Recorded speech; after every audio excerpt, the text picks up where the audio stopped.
Hello साथियों, जय हिंद, वंदे मातरम। स्वागत है आप सभी का एक बार फिर से आपके अपने यूट्यूब चैनल रानी लक्ष्मीबाई क्लासेस में। साथियों, मध्य प्रदेश पुलिस के एग्जाम जो चल रहे हैं अभी, ध्यान रखिएगा। इसमें आज हम लोग जो पढ़ेंगे भारत के प्रमुख राजवंश।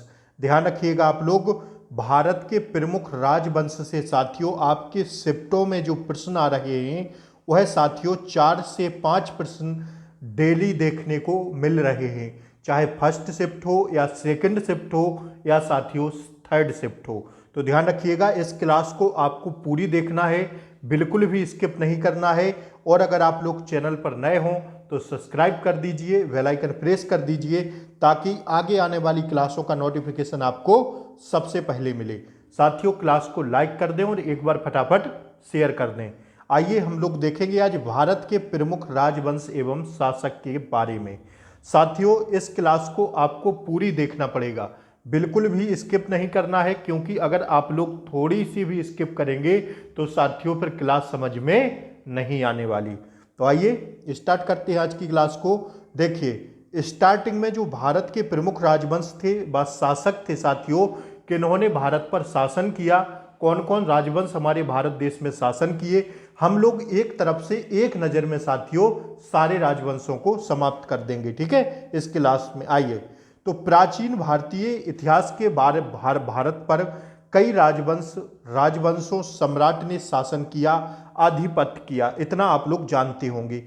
इन प्रमुख राजवंश का नाम और कार्यकाल जो आता है उसके संबंधित जो जानकारी है वो हम आपको प्रोवाइड कराने वाले हैं। तो साथियों, शुरुआत में होता क्या है कि हर्यक वंश साथियों शुरुआत में आता है, और हर्यक वंश जो है यह 544 ईसा पूर्व से 412 ईसा पूर्व तक इसकी डेट रहती है। यह रहता है कब से? 544 ईसा पूर्व से 412 ईसा पूर्व तक। इस डेट को आप लोग या तो स्क्रीनशॉट ले लीजिए या साथियों लिख लीजिए, क्योंकि आपको सीधा सीधा पेपर में छपा हुआ मिलेगा कि हर्यक वंश की साथियों जो शासन चला था वह कब से कब तक चला था।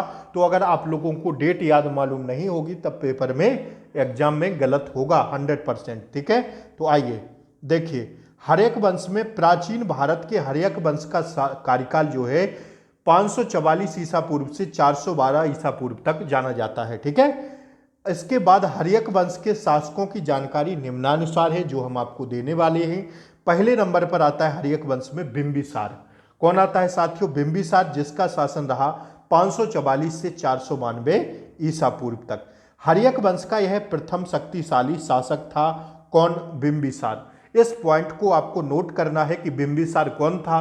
तो यह साथियों हर्यक वंश का प्रथम शक्तिशाली शासक था बिंबिसार। और साथियों इसका जो शासन का कार्यकाल रहा वह साथियों 544 से 492 ईसा पूर्व तक रहता है।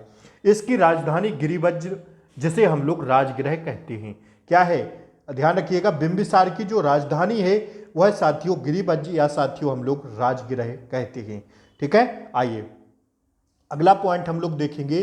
बिंबिसार का जो पुत्र था वह था साथियों अजातशत्रु, जिसका कार्यकाल 492 से 460 ईसा पूर्व तक रहता है। इसकी हत्या कर सिंहासन प्राप्त किया था। किसने? बिंबिसार की हत्या कर अजातशत्रु ने क्या किया था? सिंहासन प्राप्त किया था। और इसका जो कार्यकाल रहा वह साथियों रहा 492 से 460 ईसा पूर्व तक। ध्यान रखिएगा आप लोग, सारे डेट आपको याद करते हुए चलना है, मैं बार बार रिपीट नहीं कराऊंगा साथियों। इसी से आपके 4 से 5 प्रश्न एक क्लास से हो जाएंगे, बस आप लोग इस क्लास को ढंग से सुन लेना खाली। ठीक है, तो आपको एग्जाम में जब आप लोग पेपर में जो प्रश्न बनेगा उसको देखेंगे तब आपका 100% सही होने का चांस रहेगा। ठीक है, तो आइए आगे की समझते हैं रणनीति। अजातशत्रु बौद्ध धर्म का अनुयायी था एवं उसकी राजधानी राजगीर में प्रथम बौद्ध महासभा हुई थी। देखिए, यहाँ पर इस लाइन को अंडरलाइन करना है आपको, या तो आप लोग मेरे साथ स्क्रीनशॉट लेते हुए चलिएगा, जैसे मैं अंडरलाइन कर रहा हूँ वैसे आप लोग करिएगा।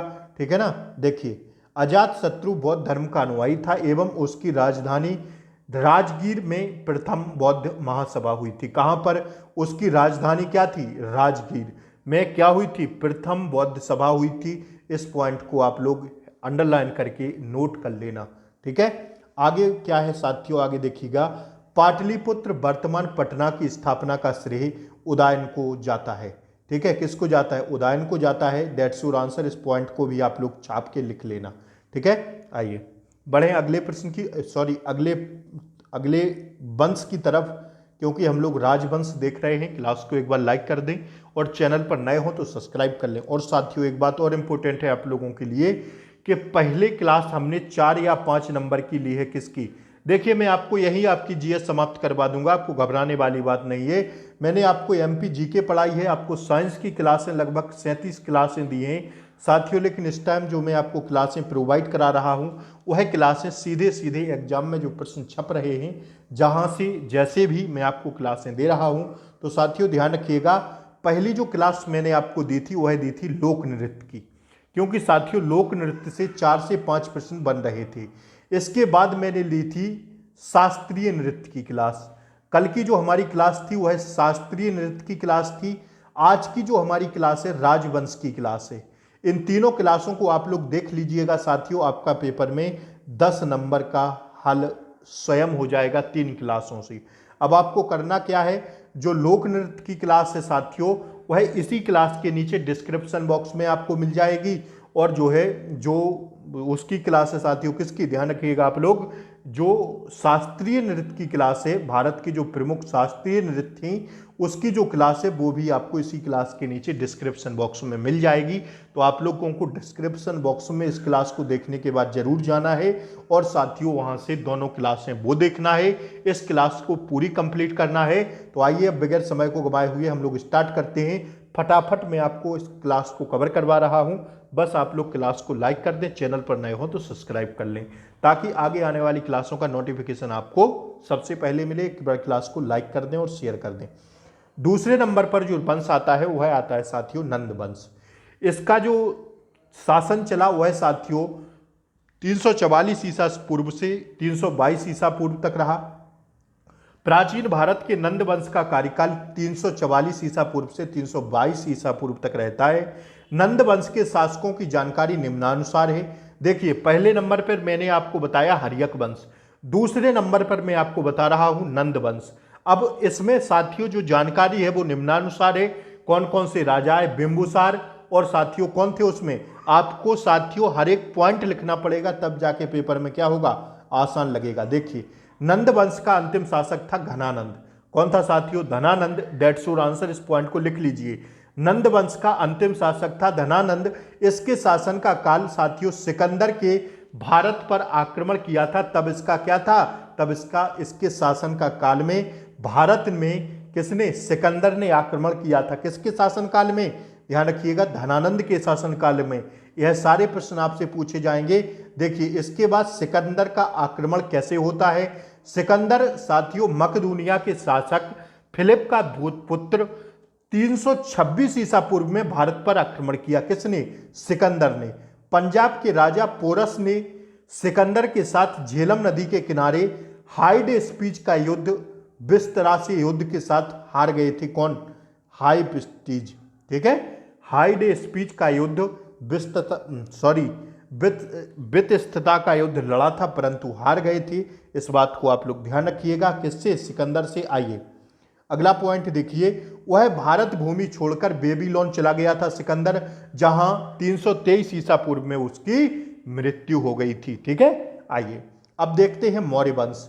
ठीक है, मौर्य वंश देखिएगा, मौर्य वंश का जो शासन रहा 322 ईसा पूर्व से 184 ईसा पूर्व तक। आइए, प्राचीन भारत के मौर्य वंश का शासनकाल जो रहा इतना रहा, आप लोग देख रहे हैं।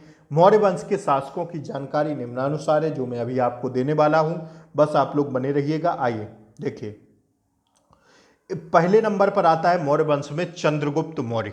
ठीक है, तो 322 ईसा पूर्व से 298 ईसा पूर्व तक इनका शासन रहता है। चंद्रगुप्त मौर्य चाणक्य की सहायता से अंतिम नंद वंशीय शासक धनानंद को पराजित कर 25 वर्ष की आयु में 322 ईसा पूर्व मगध के सिंहासन पर बैठकर मौर्य साम्राज्य की स्थापना की। किसने? चंद्रगुप्त मौर्य ने। हर एक पॉइंट को क्लियर करते हुए चलेंगे हम लोग। आइए देखिए, जो सेल्यूकस था, सेल्यूकस ने मेगास्थनीज को अपने राजदूत के रूप में चंद्रगुप्त मौर्य के दरबार में भेजा। इस पॉइंट को लिखिएगा, सेल्यूकस ने मेगास्थनीज को अपने राजदूत के रूप में कहाँ भेजा? चंद्रगुप्त मौर्य के दरबार में भेजा। किसने भेजा? सेल्यूकस ने मेगास्थनीज को अपने राजदूत के दरबार किसमें भेजा? चंद्रगुप्त मौर्य के दरबार में भेजा। आइए देखिए अगला पॉइंट, देखिए होता क्या है फिर। सम्राट अशोक, अब इसके बाद कौन सा पढ़ना है? सम्राट अशोक। सम्राट अशोक का जो मैं आपको शॉर्ट फॉर्म में बता रहा हूं, क्योंकि साथियों बहुत पीएचडी नहीं करना है, अब एग्जाम क्लियर करना है। पीएचडी करेंगे तो बहुत समय लगेगा, ठीक है। हिस्ट्री से पीएचडी नहीं करना है, मोस्ट चीजें देखते हुए चलना है, ठीक है। पुलिस की परीक्षा है। सम्राट अशोक 273 ईसा पूर्व से 332 ईसा पूर्व तक इनका शासन रहा। आइए, कलिंग राज्याभिषेक के 8वें वर्ष अर्थात 261 ईसा पूर्व में अशोक ने कलिंग पर आक्रमण किया और उसे जीत लिया, ठीक है। इस पॉइंट को आप लोग लिख लेना। अशोक ने सांची स्तूप का निर्माण कराया था। देखिए मध्य प्रदेश में सांची स्तूप कहाँ है? आप लोग जरा कमेंट बॉक्स में एक बार बताइएगा फटाफट कि सांची स्तूप मध्य प्रदेश में कहाँ है। यहां पर आपके 2 प्रश्न कंप्लीट होते हैं। किसने करवाया इसका निर्माण सांची स्तूप का? अशोक ने, दैट्स योर आंसर, ठीक है। आइए अगला लिखिएगा आप लोग यवन। यवन में आता है सबसे पहले आक्रमणकारी बैक्टीरिया के ग्रीक यूनानी थे, जिन्हें यवन के नाम से जाना जाता है, ठीक है। इन्होंने भारत में सर्वप्रथम सोने के सिक्के चलाए। किसने? यवन ने, ठीक है। किसने चलाए? यवन ने। अगर आपसे पूछ दे कि सर्वप्रथम भारत में सोने के सिक्के चलाने वाला कौन था, तो साथियों यवन था, दैट्स योर आंसर, ठीक है। सारे पॉइंट क्लियर करते हुए चलना है। आइए इसके आगे देखेंगे कुषाण। यवन के बाद कौन आता है साथियों? कुषाण। तो कनिष्क का कुषाण वंश का सबसे प्रतापी शासक था कौन? कनिष्क। अगर आपसे पूछ दे कि कुषाण वंश का सबसे प्रतापी शासक कौन था, तो सीधा आंख बंद करके आंसर लगा देना, कनिष्क, ठीक है। कनिष्क ने 78 ईसा पूर्व में शक संवत प्रचलित किया था। किसने? कनिष्क ने 78 ईसा पूर्व में शक संवत प्रचलित किया था। कनिष्क ने बौद्ध धर्म को संरक्षण प्रदान किया था। किसको?